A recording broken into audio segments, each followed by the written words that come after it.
अस्सलाम वालेकुम लखां दरूद नबीए पाक ते उन्हां दी हाल ते गुजरांवाले च पुलिस वाला बकरा चोरी करदा फड़िया गया है ते फिर चंगी आवाम ने जनाब ओहदी दुर्गत बनाई है।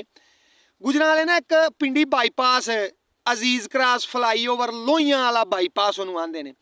लोहियां वाला बाईपास उहनूं इसलिए आंदे ने कि उहदे नाल नुक्कर दे विच लोहियां वाला पिंड है। ਉਹ ਲੋਹੀਆਂ ਵਾਲੇ ਪਿੰਡ ਦਾ ਮੁੰਡਾ ਵਿਕਾਸ ਜਿਹੜਾ ਕਿ ਜੇਲ੍ਹ ਪੁਲਿਸ ਦੇ ਵਿੱਚ ਮੁਲਾਜ਼ਮ ਸੀ। ਉਹਨੇ ਆ ਦਿਹਾੜੀ ਅੱਧੀ ਪਹਿਲਾਂ ਆਪਣੇ ਭਰਾ ਅਰਫਾਨ ਨੂੰ ਨਾਲ ਲਿਆ, ਸਕੇ ਭਰਾ ਨੂੰ ਨਾਲ ਲਿਆ ਤੇ ਪਰਾਂ ਨਾਲ ਦਾ ਪਿੰਡ ਅਰੂਪ ਮੋੜ ਉਥੋਂ ਨਾ ਬੱਕਰਾ ਚੋਰੀ ਕਰਦੇ ਸਨ ਪੈ, ਸਕੂਟਰ ਤੇ ਪੈ ਧਰਦੇ ਸਨ, ਬੱਕਰੇ ਨੂੰ ਧੱਕੇ ਨਾਲ ਬਾਂਦੇ ਸਨ ਪੈ। ਉਹ ਬੱਕਰੇ ਕਿਤੇ ਅਗੋੜੀ ਕੀਤੀ, ਉਸ ਆਖਿਆ ਭਾਈ ਮੈਨੂੰ ਜੁੱਤੀ ਪਾ ਹੁੰਦੇ, ਮੇਰੀ ਤੇ ਜੁੱਤੀ ਵੀ ਅਜੇ ਘਰ ਏ।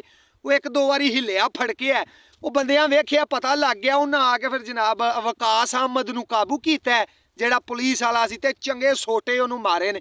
ਇਹ ਜਿਹਨੂੰ ਸੋਟੇ ਪੈ ਵੱਜਦੇ ਨੇ ਨਾ, ਇਹ ਜੇਲ੍ਹ ਪੁਲਿਸ ਦੇ ਵਿੱਚ ਇਹ ਜਿਹਦੀ ਚੰਗੀ ਰਗੜ ਕੇ ਜਾਮਤ ਹੋਈ ਏ, ਨਾਲ ਇਹਦੇ ਭਰਾ ਨੂੰ ਵੀ ਮਾਰ ਪੈਂਦੀ ਏ।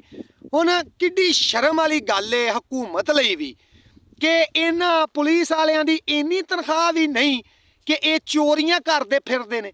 ਉਹ ਤੇ ਜਦੋਂ ਉਹਨਾਂ ਨੇ ਫੰਡ ਕੁੱਟ ਕੇ ਥਾਣੇ ਫੋਨ ਕੀਤਾ ਨਾ, ਸਿਆਲਕੋਟ ਬਾਈਪਾਸ ਤੇ ਥਾਣਾ ਰੂਪ, ਉੱਥੋਂ ਫਿਰ ਪੁਲਿਸ ਵਾਲੇ ਆਏ ਨੇ, ਆ ਕੇ ਉਹਨਾਂ ਇਹਨੂੰ ਛੁਡਾਇਆ ਬੰਦਿਆਂ ਕੋਲੋਂ, ਥਾਣੇ ਲੈ ਕੇ ਗਏ ਨੇ। ਤੇ ਉੱਥੇ ਫਿਰ ਇਹ ਭਾਈ ਹਰਾਂ ਦੱਸਿਆ ਕਿ ਇਹਦੇ ਤੇ ਕੋਈ ਬੜੀ ਪੁਰਾਣੀ ਦਰਖਾਸਤ ਸੀ ਤੇ ਮੈਂ ਤੇ ਤਫਤੀਸ਼ ਕਰਨ ਲਈ ਇਹਨੂੰ ਲੈ ਕੇ ਚੱਲਾ ਸਾਂ।